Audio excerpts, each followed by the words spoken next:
Hey guys, it's Sasha. If you haven't yet heard, the UK economy is completely fucked, and perhaps the most spectacular thing about how badly screwed the UK economy is that the entire collapse was entirely self-inflicted. The UK government is committing financial suicide, and it is getting really bad really quickly, and I am here to tell you exactly how bad it is. And in case you're wondering, it is really fucking bad. The whole problem really started 2 years ago, because back then the UK went absolutely fucking bananas when COVID turned up. Now, nobody really knew what to do about COVID at the time, but the UK panicked way harder than pretty much any other country. And the UK government decided to spend as much money as possible while imposing some of the most draconian restrictions. And to fund this spending, the UK printed money.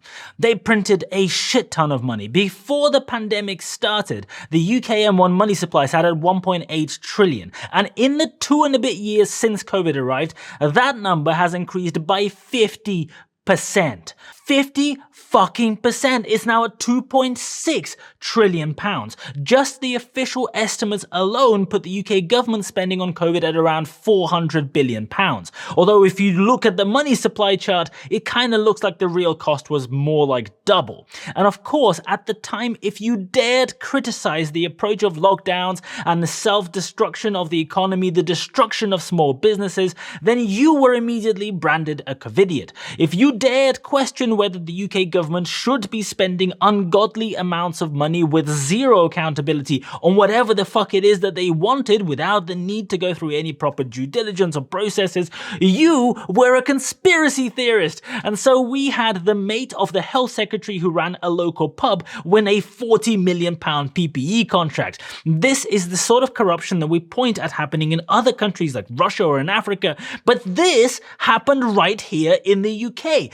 This level of corruption and vile abuse in the UK government during COVID is insane. And now we are having to pay for it, and it's going to be very expensive. Yesterday, the UK announced a new budget, and in the UK, a new budget is something that's meant to be announced once a year, but at the moment, the deranged children that form our government tend to do these roughly every 4 weeks. And along with this budget, we get a set of forecasts by this thing called the Office of Budget Responsibility. The funniest thing is that the Office of Budget Responsibility has absolutely no responsibility for the budget. They just get to tell you how bad things are going to get as a result of it. The guy who does have responsibility for the budget is this latest Chancellor. We do get a new one every season, and this latest guy, quite appropriately, has exactly zero financial background whatsoever. Before becoming an MP, Jeremy Hunt taught English in Japan, then came back to the UK and tried to sell marmalade to Japan. That startup apparently failed for some really weird reason, and then he created a company called Hot Courses that sells educational courses. But fear not having any experience whatsoever in finance or anything related to finance is of course no reason for someone to not go and manage the finances of an entire country. So the Office of Budget Responsibility yesterday announced that their forecast is that the UK is going to get completely fucked next year, with the economy diving 1.4%. And in case you might incorrectly think that the OBR is completely incompetent and have absolutely no idea what they are doing, they published this nice chart here that shows you the most recent forecast compared to March 2022. And you can see that this latest forecast in November 2022, other than saying that it's going to get way worse, also expects the UK economy in the middle of 2020 to do much worse than the last forecast in March 2022. So from March 2022 to November 2022, they have adjusted their forecast for early to mid 2020. And the latest take is that the UK economy is going to get absolutely smashed next year as well, and we will maybe get back to the level where the economy was back in 2019 in 2024. If we're lucky. And in case you're wondering, this makes the UK by far the worst financially performing country in Europe and worse than pretty much every other single country in the world. The UK is the only G7 economy that hasn't recovered to pre-pandemic levels, and others like the United States have gone a lot higher than that level in the same time period. Talking of the United States, in the budget announced yesterday, the Chancellor said that the UK will become the world's next Silicon Valley. I shit you not. He literally said said that, while the US is doing pretty well and the UK economy is getting trashed. And you know how he plans to attract new startups and new businesses to come to the UK? Well, you won't fucking believe it. He is increasing taxes. First, the UK is increasing corporation tax from 19% that it is right now to 25%. This change comes in April, in about 5 months' time, and there is nothing that businesses love more than a giant fuck-off increase in tax. That is definitely going to drive businesses to quit California, hop on the next plane to Stoke-on-Trent, and set up there. No doubts about it whatsoever. Then, the UK dividend allowance that was already slashed recently has now been reduced from £2,000 to £1,000 next year, and then down to £500 in 2024. So basically going pretty much to zero. And this means that if you go and leave your job and go and take a massive fuck-off risk starting a new business with an overwhelming likelihood of failing and losing all of your money, if you go through years of building that business, not earning any money in the process, if your business then succeeds, then under this new tax regime, it will cost you more in tax to pay dividends from that business than if you never bothered and just took a salary. This budget quite literally disincentivizes anyone from starting a new business in the UK or from moving their business to the UK. It is the exact opposite of attracting new talent. Exactly nobody is going to go and set up new startups in the UK because the UK government is going to tax you through the nose if you try. Income tax brackets are frozen. The 45% tax bracket has moved down from £150,000 to £125,000. The tax-free amount is also frozen until 2028. That's in 6 years' time. And at the moment, inflation in the UK is at 11.1%. It went up 1% from September. And the latest data shows that the UK wages are only growing at about 6% a year. So together with the freeze and income tax rates, we're actually getting something more like a 10% tax increase. But at the same time, there is absolutely no real attempt to rein in the spending. Benefits and pensions are increasing by 10.1% because inflation is high. And I do get it. People on benefits and pensions are struggling. Energy bills are going up by 10 quadrillion percent to £3,000 a year for the average household.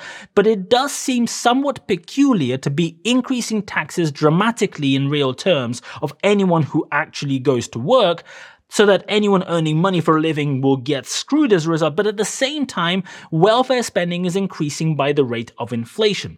The problem with this approach is that it creates a spiral. UK government borrowing is already out of control. UK inflation is out of control. Food is going up at an average rate of 16.4% year on year. This is complete fucking capitulation. The UK economy is now in a recession that will last at least through the next year, according to the government. Real disposable income in the UK has fallen at the fastest rate since records began, and next year will fall by the second highest rate since records began, second to this year. The value of the pound has collapsed because confidence in the UK economy and the ability of the UK government to actually do anything is gone.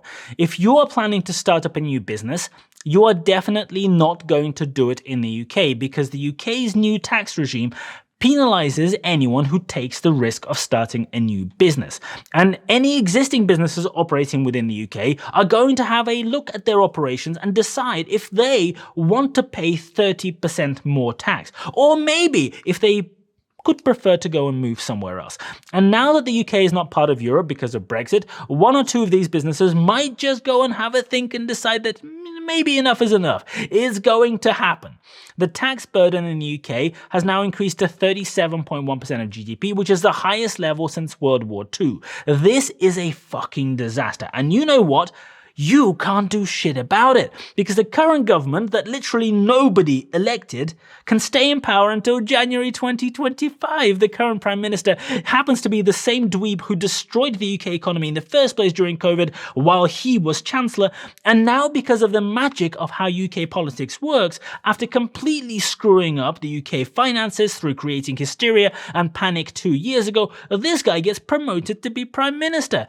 You know, after telling everyone to follow the science and stay at home, ruining people's lives, people's livelihoods, collapsing small business owners, while attending garden wine parties next door, now apparently we all have to tighten our belts to pay the highest taxes in the last 80 years, to pay for the gross mismanagement of the economy by these same exact people 2 years ago. COVID didn't cause the UK economy to collapse any more than it did the economies of every other country in Europe. Putin did not cause the UK financial crisis. No, the reason we're in this shit is because of gross incompetence and shambolic policy making. But for whatever reason, nobody seems to want to hold these people to account, and the result is the complete destruction of the UK economy that we are witnessing, a destruction that is only likely to get worse.